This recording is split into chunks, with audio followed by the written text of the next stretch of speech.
Voici le guide complet pour créer et lancer de vraies applications web en utilisant Google, AI Studio et Firebase.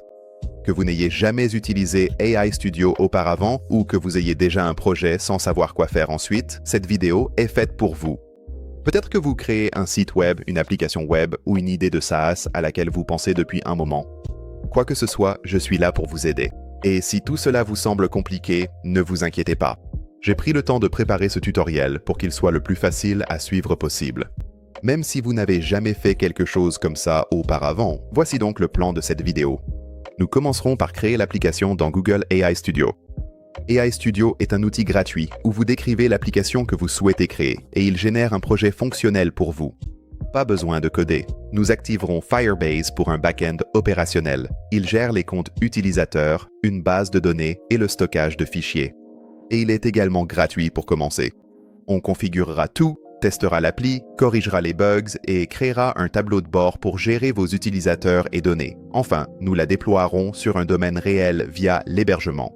C'est la seule partie de la configuration qui n'est pas gratuite, mais je vais vous montrer plus tard une méthode très simple et abordable pour cela. L'un des aspects les plus difficiles dans la préparation de cette vidéo a été de décider quelle application construire en guise de démonstration, car cette vidéo ne porte pas sur la création d'une chose précise. C'est une vidéo conçue pour vous apprendre à créer votre propre application web avec un back-end fonctionnel. Donc, l'application que j'ai choisi de construire devant vous devait être la bonne. Ça devait être simple à suivre, mais assez riche pour enseigner l'essentiel. Finalement, voici mon idée. C'est une application web appelée Client Vault. C'est un portail de fichiers simple qu'un freelance ou un designer utiliserait pour permettre à ses clients de se connecter et de téléverser des fichiers comme des vidéos, des documents ou des images. Et j'ai choisi ce projet précis pour une raison, laissez-moi vous montrer ce qu'il peut faire.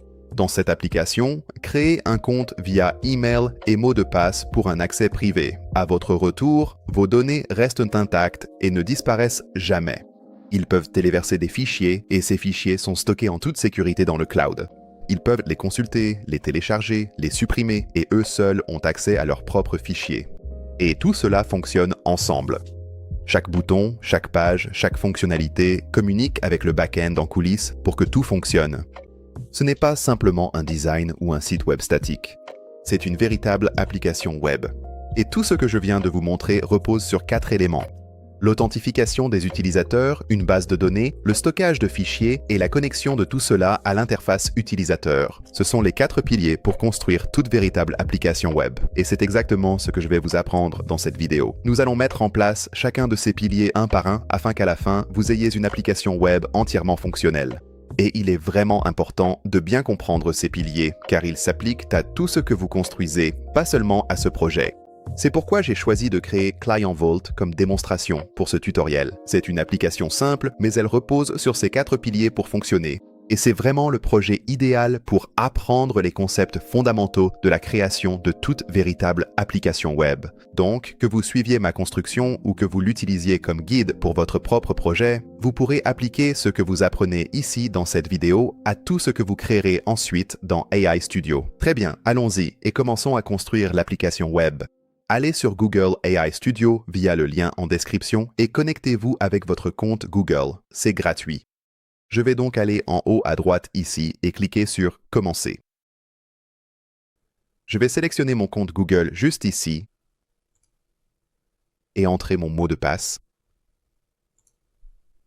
Et une fois connecté, vous verrez le tableau de bord principal juste ici. Très bien, donc avant de taper mon prompt, laissez-moi vous montrer comment j'aime le formater. Parce que la façon dont vous structurez votre prompt fait une énorme différence dans la qualité de ce que AI Studio vous renvoie dès le premier essai. Et ce format fonctionne pour n'importe quel projet, pas seulement celui que je construis. Je divise chaque prompt en 4 parties. La première partie, c'est ce que c'est. C'est là que vous donnez un nom à votre application et que vous décrivez ce qu'elle fait en 1 ou 2 phrases. Vous donnez à AI Studio une vue d'ensemble afin qu'il comprenne le but global de ce que vous construisez. Deuxièmement, ses besoins. Énumérez ici les pages et fonctionnalités spécifiques requises pour l'application. Des éléments comme une page de connexion, un tableau de bord, des boutons spécifiques, tout ce dont votre application a besoin. Plus vous mettez de détails ici, meilleur sera le résultat. La troisième partie, c'est à quoi ça ressemble. C'est ici que vous décrivez le design, les couleurs, la mise en page, l'ambiance générale. Vous n'avez pas besoin d'être designer pour cela. Décrivez-le simplement en des termes simples. AI Studio le transformera en un résultat élégant. La quatrième partie traite du back-end. Indiquez-y les besoins de fonctionnement en arrière-plan de votre application. C'est ici qu'interviennent les 4 piliers cités en introduction. Mais si vous débutez et que vous n'êtes pas tout à fait sûr de ce dont votre application a besoin côté back-end, ce n'est pas grave non plus. Si vous avez bien décrit votre application et ses fonctionnalités dans les parties précédentes de l'invite, vous pouvez simplement demander à AI Studio de configurer un back-end pour vous et de déterminer ce dont votre application a besoin pour fonctionner. Mais chaque fois que vous le pouvez, être précis sur ce dont vous avez besoin vous donnera toujours un meilleur résultat. Et en incluant cette section dans votre prompt dès le début, AI Studio configurera automatiquement Firebase pour vous. C'est l'étape qui transforme votre projet d'un simple bel aspect en une véritable application web fonctionnelle. Très bien, donc pour récapituler ce que nous venons de voir avant de retourner dans AI Studio, voici la formule pour rédiger n'importe quel prompt. Tout d'abord, décrivez ce qu'est votre projet, ce dont il a besoin, à quoi il ressemble et les fonctionnalités back-end qu'il doit avoir.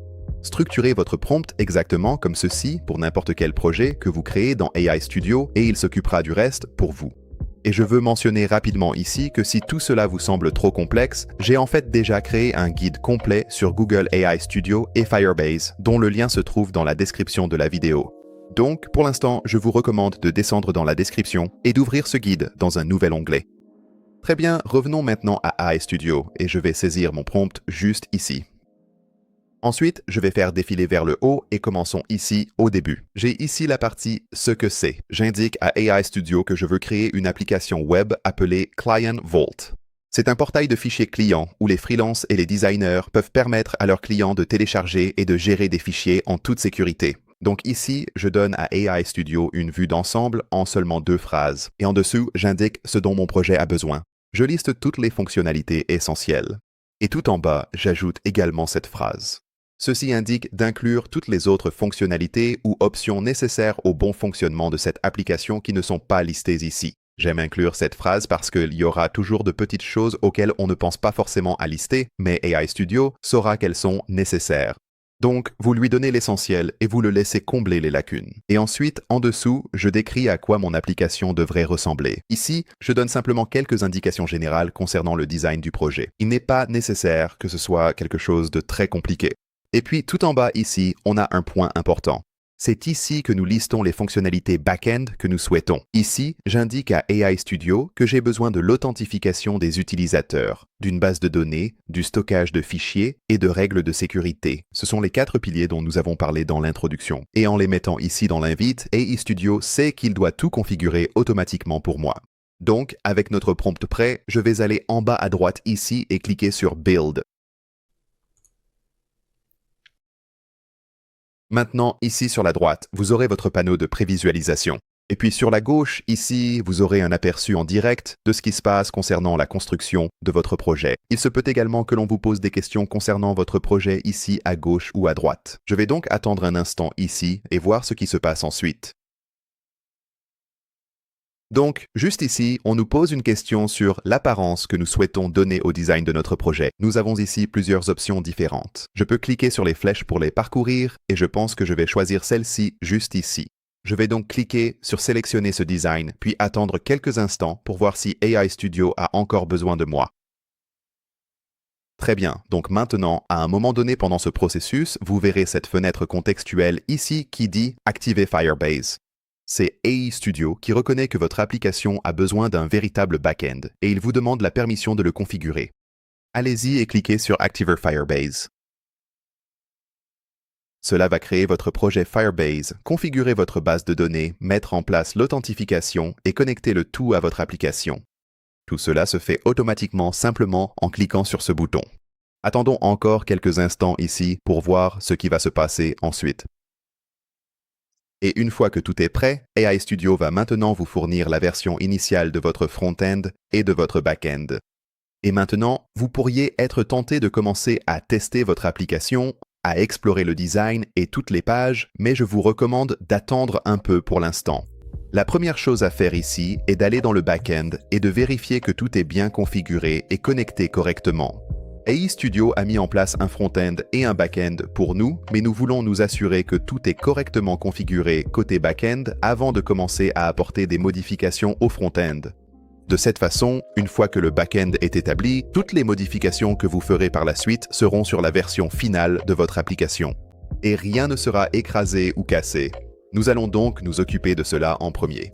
Maintenant, pour accéder à votre back-end, vous devez aller sur la console Firebase, qui se trouve sur un site web séparé. Laissez-moi donc vous montrer comment y accéder et comment la parcourir afin que vous puissiez commencer à effectuer les modifications dont nous avons besoin. Pour accéder à notre console Firebase, allez en haut et ouvrez un nouvel onglet, puis rendez-vous sur console.firebase.google.com. Je mettrai également ce lien dans la description. Je vais donc aller sur ce lien ici. Et ensuite, sur la droite, vous verrez votre projet juste ici. Allez-y et cliquez dessus. Fermez cette fenêtre et voici votre console Firebase. C'est ici que vous pouvez voir et gérer tout ce qui se passe en coulisses dans votre application. Des éléments comme vos comptes utilisateurs, la base de données, le stockage de fichiers, les règles de sécurité, tout cela se trouve ici. Chaque fois que vous avez besoin de vérifier quelque chose ou de modifier votre back-end, c'est ici que vous viendrez. Maintenant, la première chose que nous devons faire ici, c'est vérifier l'authentification. Allons sur la gauche, juste ici, et survolons la section sécurité. Cliquez sur Authentification. À partir d'ici, allez en haut et cliquez sur Méthode de connexion. Ce que vous verrez ici, c'est une liste de fournisseurs de connexion. AI Studio a automatiquement activé la connexion Google pour nous, ce qui est super. Mais si vous voulez que vos utilisateurs puissent s'inscrire avec un email et un mot de passe, ce dont la plupart des applications ont besoin, nous devons l'activer nous-mêmes. Donc, ici à droite, cliquez sur Ajouter un nouveau fournisseur. Et ici, cliquez sur Email et mot de passe. Nous allons l'activer juste ici, puis cliquer sur Enregistrer.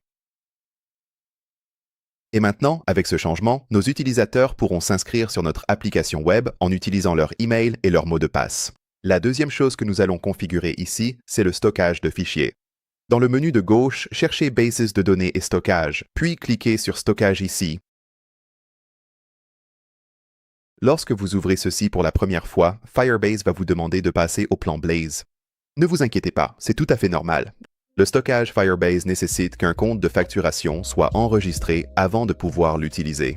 Mais voici ce qu'il est important de comprendre. Vous ne vous inscrivez pas à un abonnement payant. Le plan Blaze de Firebase fonctionne selon le principe du paiement à l'utilisation, ce qui signifie que vous ne payez que pour ce que vous consommez au-delà du forfait gratuit. Et le forfait gratuit est en fait très généreux.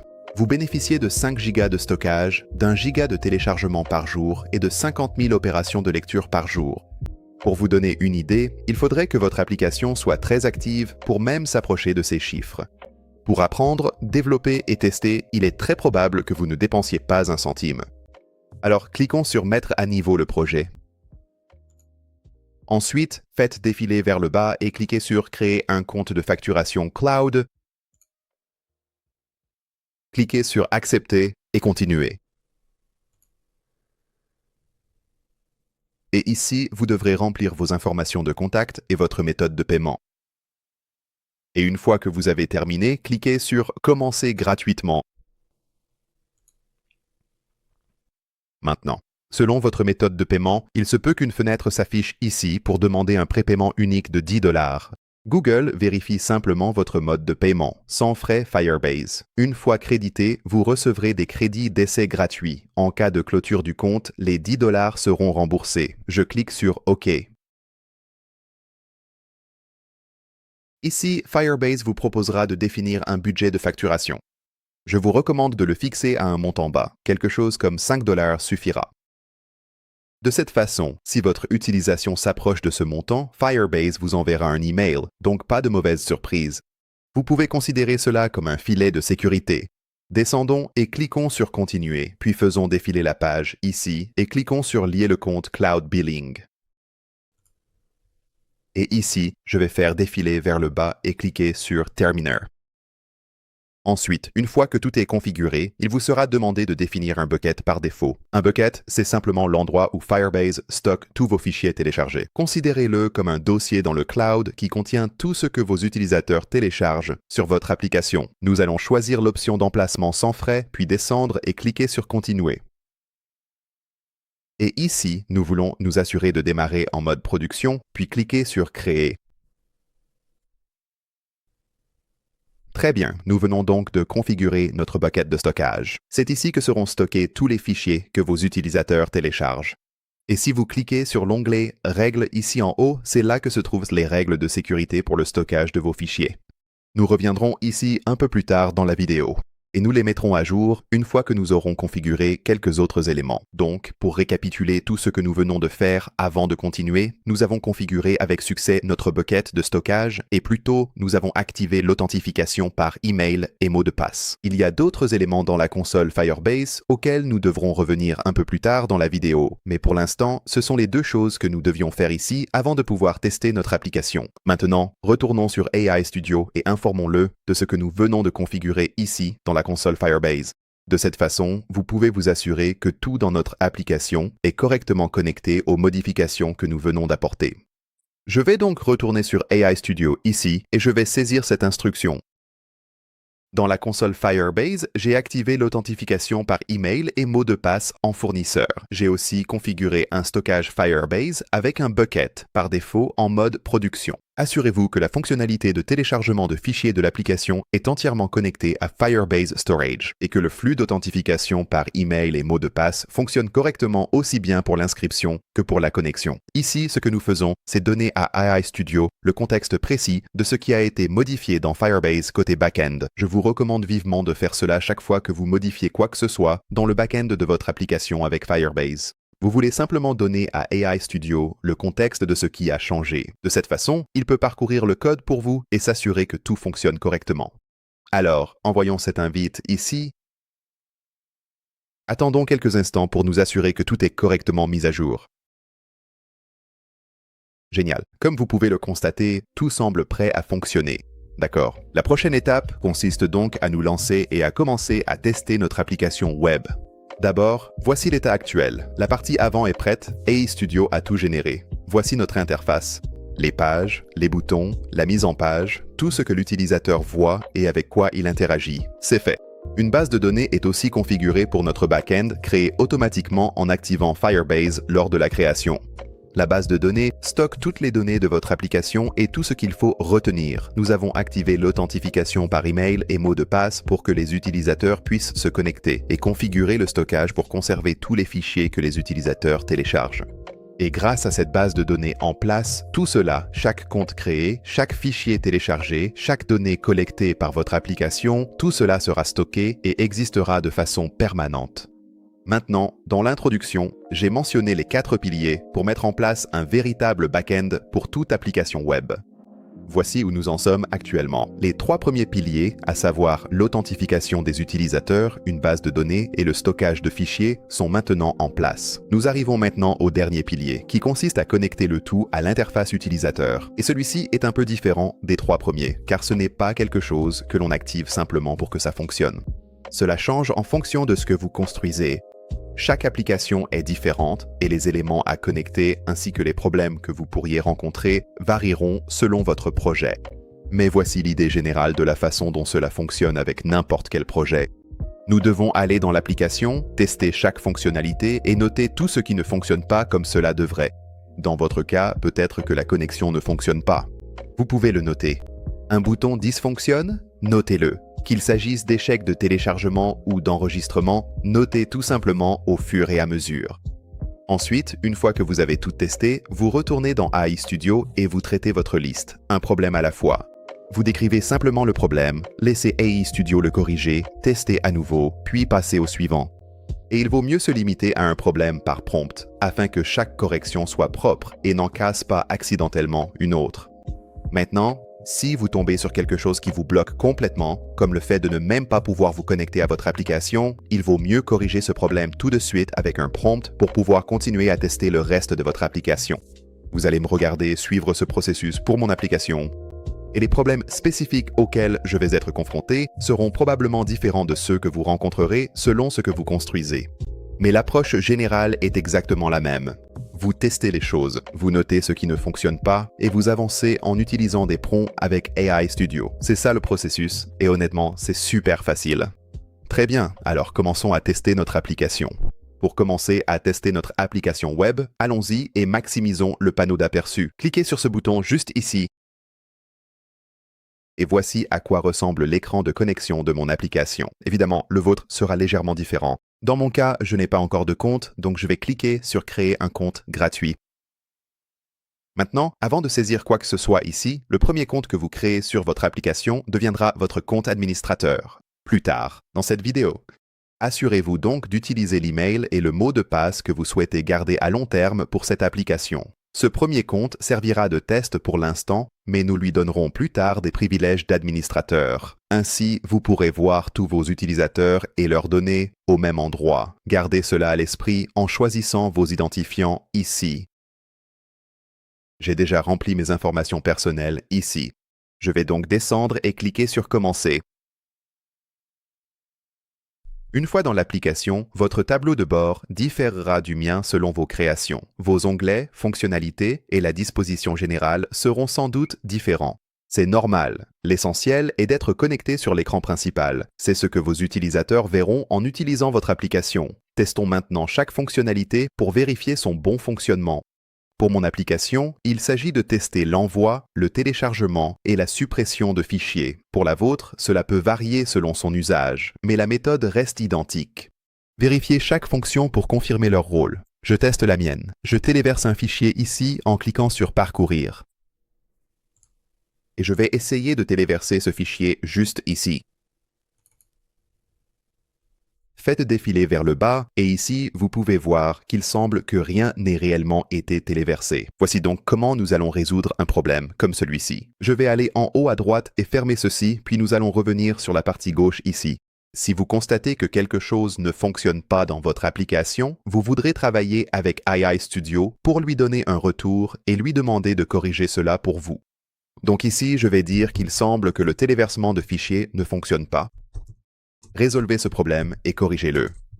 Ensuite, je vais envoyer cela. Et maintenant, nous allons laisser AI Studio résoudre ce problème et le corriger pour nous. Je vais donc attendre ici quelques instants et patienter pendant que ces corrections sont effectuées.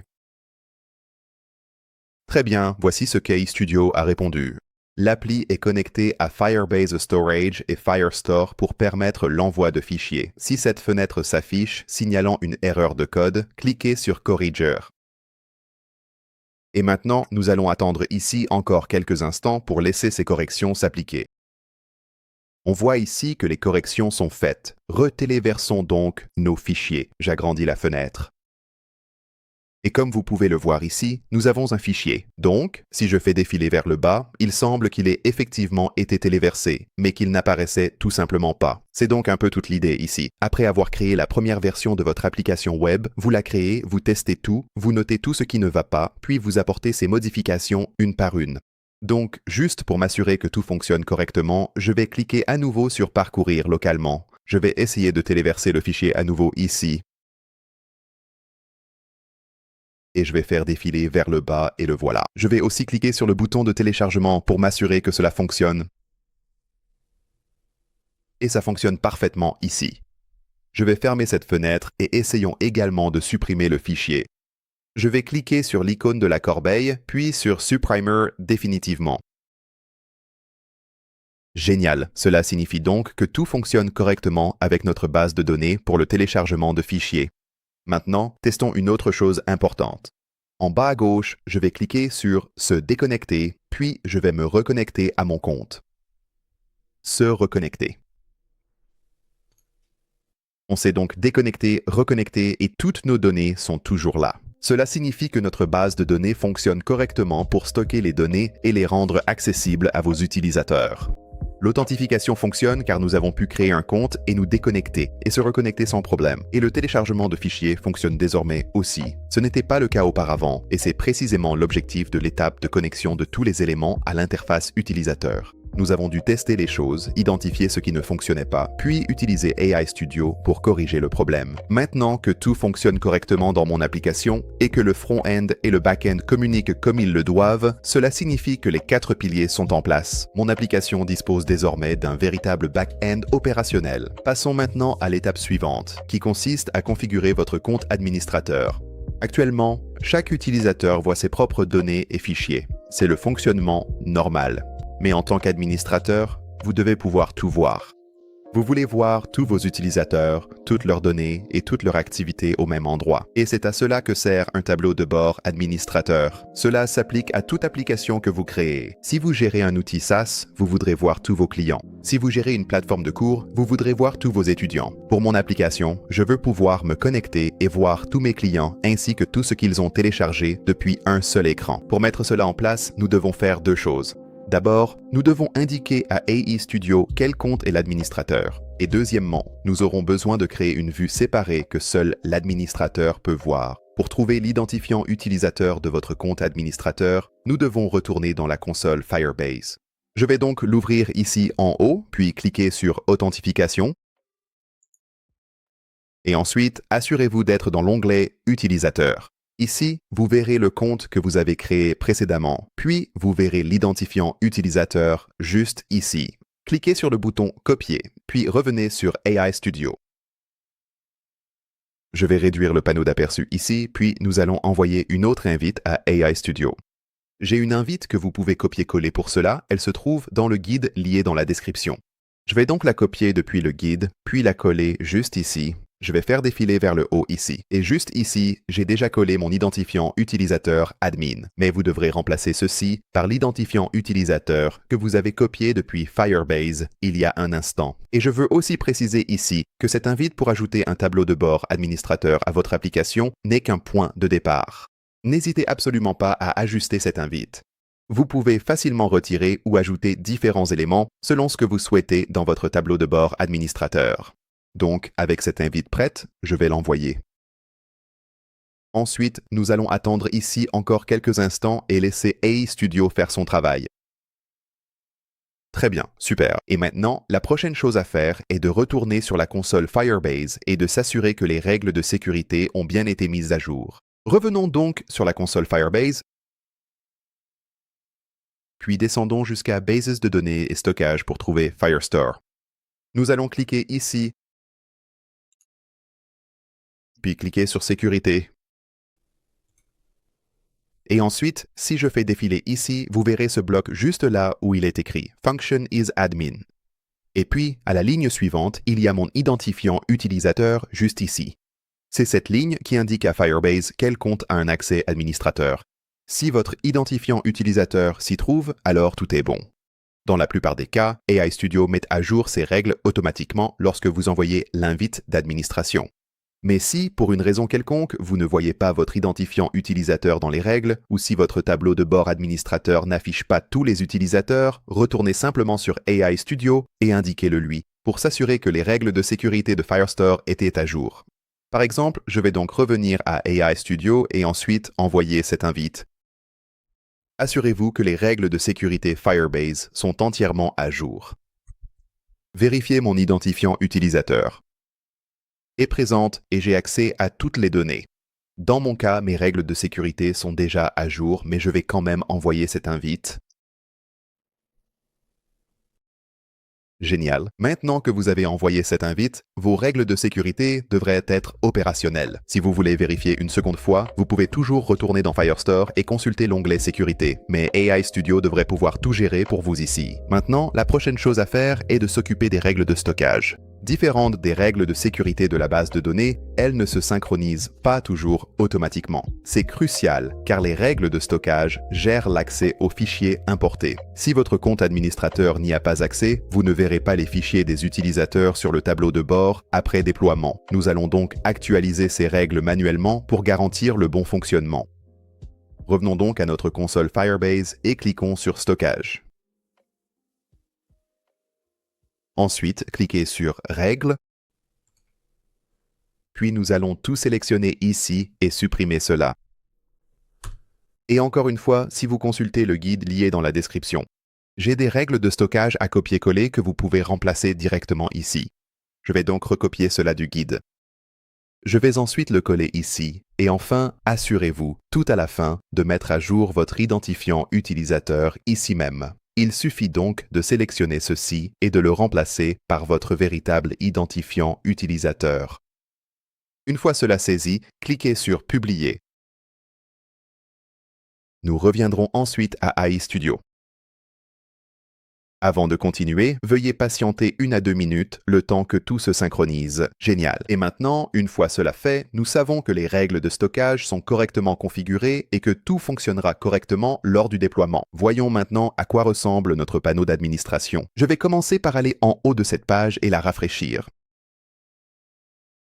Ensuite, j'agrandirai le panneau d'aperçu. Voici à quoi ressemble notre panneau de contrôle d'administration. Je peux voir le nombre total d'utilisateurs, le nombre de fichiers que j'ai et ensuite l'état du serveur.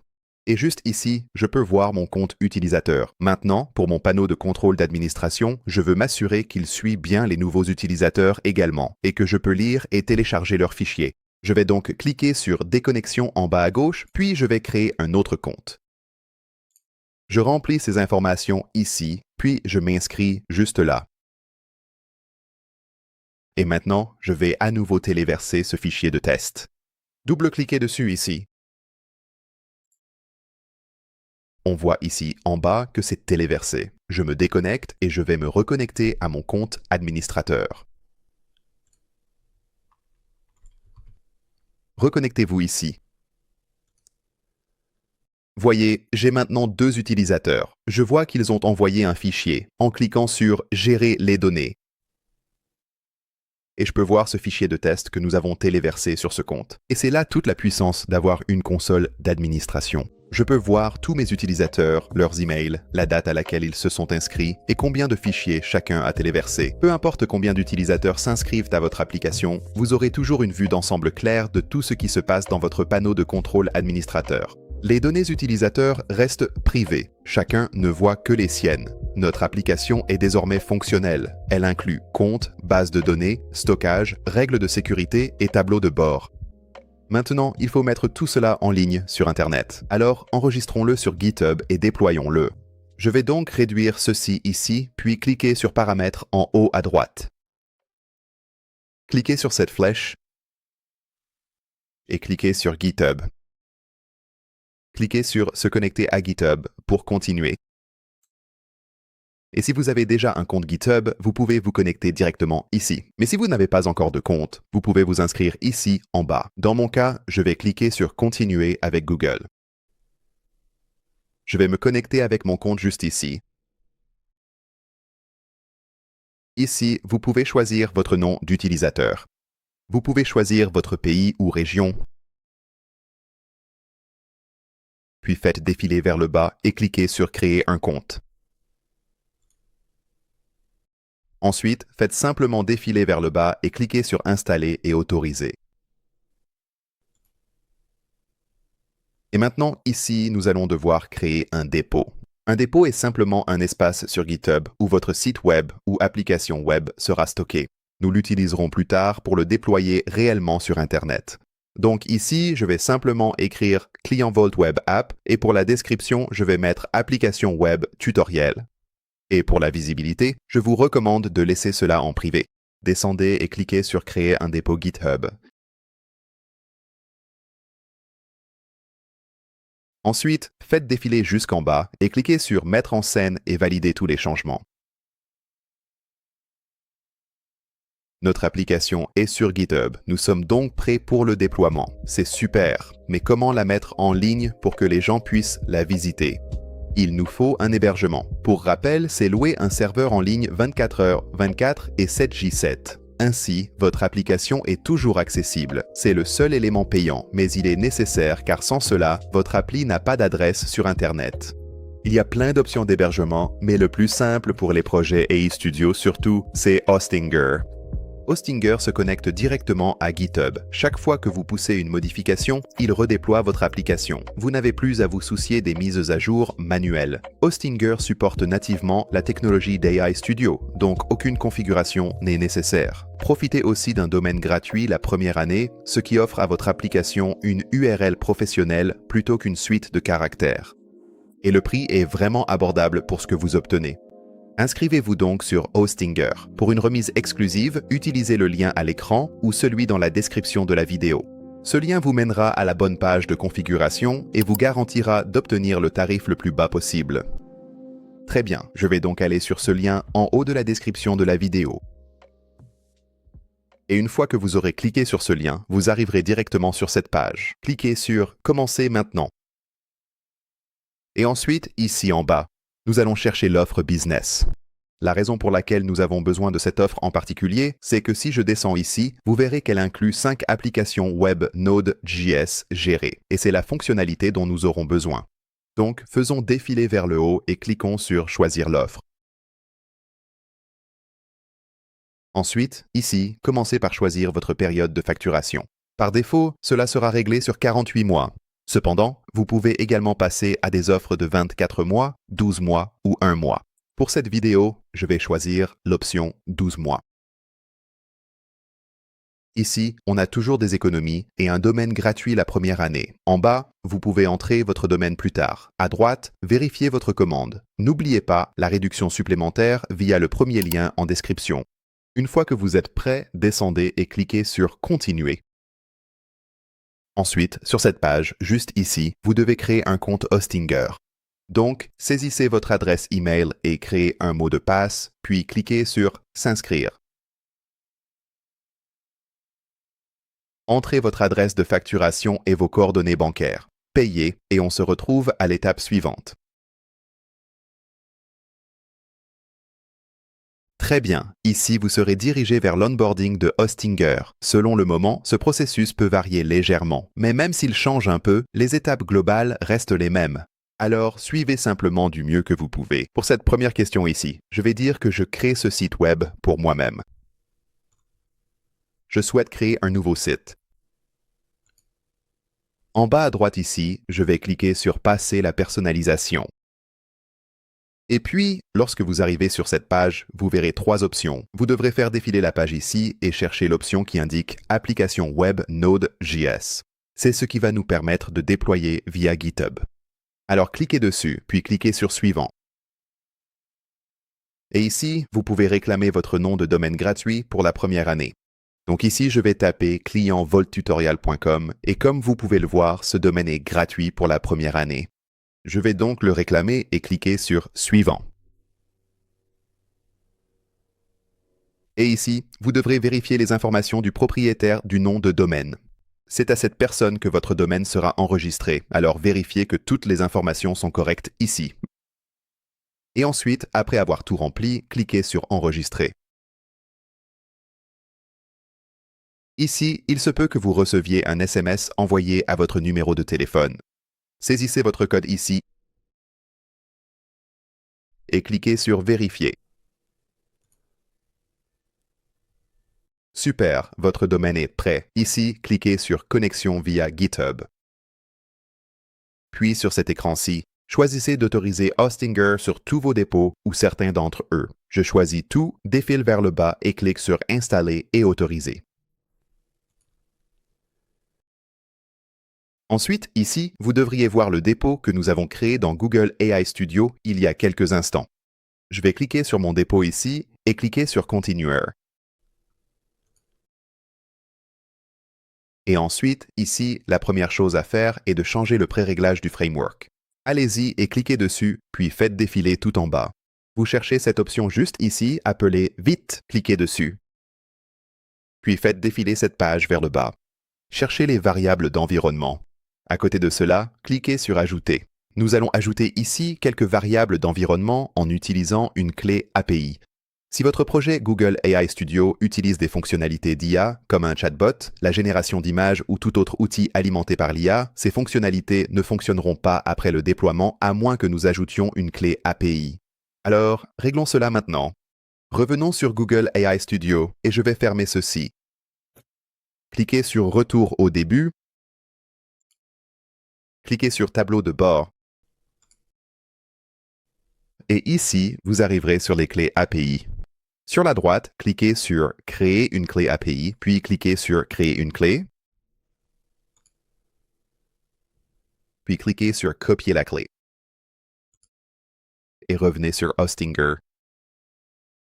Ensuite, pour le premier nom ici, tapons Gemini-API-key et collez la clé juste ici. Cliquez sur « Ajouter plus ». Pour le nom suivant, nous l'appellerons Google-API-Key. Puis collez à nouveau la même clé. Et ensuite, une fois de plus, cliquez sur Ajouter plus et nous nommerons celle-ci vite-API-Key et collez encore une fois la même clé. Une fois cela fait, cliquez sur Terminer et ensuite cliquez sur Déployer. Parfait. Maintenant, votre application web va être déployée. Je vais attendre ici quelques instants et patienter que tout se termine. D'accord. Et comme vous pouvez le voir ici, le déploiement est terminé et notre application est disponible juste ici sur notre domaine personnalisé. Donc tout est déjà connecté et prêt à fonctionner. Je vais donc accéder à mon application web ici en cliquant sur ce lien et voilà. Maintenant, tout ce que nous avons fait plus tôt lorsque nous nous sommes inscrits pour notre compte administrateur et avons téléchargé des fichiers, toutes ces informations devraient toujours être là. Je vais donc me connecter à mon compte d'administrateur et cliquer sur « Se connecter ». Génial. Comme vous pouvez le constater, tout est exactement identique à ce qu'il était dans AI Studio. C'est parce que l'aperçu était connecté au même serveur Firebase depuis le début. Et c'est formidable, car cela signifie que votre base de données et votre système dorsal ont fonctionné correctement tout ce temps. Maintenant, si quelque chose ne fonctionne pas comme vous l'attendez, ou si vous souhaitez apporter des modifications à votre application à l'avenir, voici comment faire. Tout d'abord, retournez sur Google AI Studio et fermez ceci. Cliquez sur Tableau de bord. Cliquez sur Applications, puis cliquez sur l'application que vous venez de déployer ici. Ici, modifiez ou dites à AI Studio quoi corriger, puis enregistrez sur GitHub. Hostinger détectera et redéploiera automatiquement la mise à jour. Rien à faire sur Hostinger. Modifiez sur AI Studio, poussez sur GitHub et c'est en ligne. Donc par exemple, ici, je pourrais faire un petit changement. Je vais dire « Remplacer la couleur rouge dans le panneau d'administration par du vert à la place ». Nous allons donc simplement faire une petite modification de design, comme celle-ci ici. Je vais envoyer cette modification, puis nous allons laisser AI Studio travailler pendant 1 minute pour changer les couleurs. Et maintenant, ici, en mode aperçu, vous pouvez voir que c'est maintenant vert. Pour pousser cette mise à jour vers notre déploiement en ligne réelle, allez en haut à droite et cliquez sur les paramètres, cliquez sur la flèche, puis cliquez sur GitHub. Ensuite, faites défiler jusqu'en bas, cliquez sur Stage et validez toutes les modifications. Puis vos modifications seront téléchargées sur GitHub. Ensuite, revenez sur votre application web. Et puis, actualisez la page. Et comme vous pouvez le voir ici, Hostinger a automatiquement redéployé votre application avec ses modifications mises à jour. Et un petit détail que vous remarquerez ici en haut, c'est le nom réel du site. Ceci est le nom par défaut. Chaque application web Google AI Studio reçoit ce nom. Pour mettre à jour le titre de votre site, faites de même. Retournez sur AI Studio et demandez la modification. Puis vous valideriez cette modification sur GitHub. Vous utiliserez le processus que je viens de vous montrer pour effectuer des modifications ou résoudre des problèmes. Maintenant, avant de terminer ici, repassons sur Hostinger. Ensuite, fermons ceci. Et ici, vous trouverez votre panneau H. C'est ici que vous pouvez gérer votre déploiement et votre hébergement. Juste ici, vous pouvez avoir quelques éléments sur votre liste de tâches. Et si vous cliquez ici en haut à gauche, puis cliquez sur Sites Web, cliquez sur Node.js. Vous devriez voir votre application web listée juste ici. En dessous, cliquez sur Tableau de bord. Et juste ici, vous pourrez voir toutes les informations concernant votre déploiement. Vous pouvez accéder à vos paramètres juste ici. Vous verrez votre déploiement actuel ainsi que d'autres informations diverses en bas ici. Voici les infos de votre domaine. Après la vidéo, vérifiez l'email d'enregistrement. Vous y trouverez un message de Hostinger. Cliquez simplement sur le lien pour valider votre domaine. Et si jamais vous avez besoin d'aide pour trouver quelque chose dans votre tableau de bord Hostinger, allez en haut à droite et cliquez sur « Demander à l'IA ». Cela va ouvrir l'IA Cody. Vous pouvez lui poser n'importe quelle question et c'est vraiment très utile. Et si elle ne parvient pas à trouver la solution pour vous, elle va vous mettre en relation avec un agent en direct. Et d'après mon expérience, cela a été très utile. Et aussi, laissez-moi vous faire un petit tour rapide de la console Firebase. Je vais donc repasser sur Firebase. Donc en haut ici, vous avez la vue d'ensemble de votre projet. Je vais cliquer dessus. Cela vous donne un aperçu de votre projet, y compris le forfait auquel vous êtes abonné et le nombre d'applications que vous avez. En bas, voici un aperçu de vos lectures et écritures. Pour vérifier les performances de votre application, c'est votre point de départ. En dessous, à gauche, vous avez vos paramètres. C'est ici que se trouvent sur la facturation, les intégrations, les comptes de service et les accès. Peu utile au quotidien, mais pour gérer le compte, tout est là. En dessous de cela, vous avez les nouveautés. Découvrez les nouveautés de Firebase. Voici vos raccourcis projets, soit les outils utilisés dans cette vidéo. Dans notre cas, nous avons visité Firestore, authentification et stockage. C'est pourquoi ils apparaissent ici. Ce sont ces 3 onglets que vous consulterez le plus souvent. Et tout en bas, vous avez les catégories de produits. Cela inclut les bases de données et le stockage, la sécurité, les services d'IA, l'hébergement et le serverless, le DevOps et l'engagement, ainsi que l'analytique. Les catégories tout en bas sont plus avancées et en réalité, vous n'utiliserez que les onglets base de données, stockage et sécurité. Vous venez de créer et de lancer une véritable application web à partir de zéro, en utilisant uniquement Google, AI Studio, Firebase et Hostinger. Et si vous n'avez pas encore souscrit à votre offre d'hébergement, rendez-vous sur ce lien affiché à l'écran ou cliquez sur le premier lien dans la description de la vidéo. En utilisant ce lien, vous êtes sûr de bénéficier du tarif le plus bas disponible. Si cette vidéo vous a été utile, n'oubliez pas de liker et de vous abonner pour plus de tutoriels comme celui-ci. On se retrouve dans la prochaine vidéo.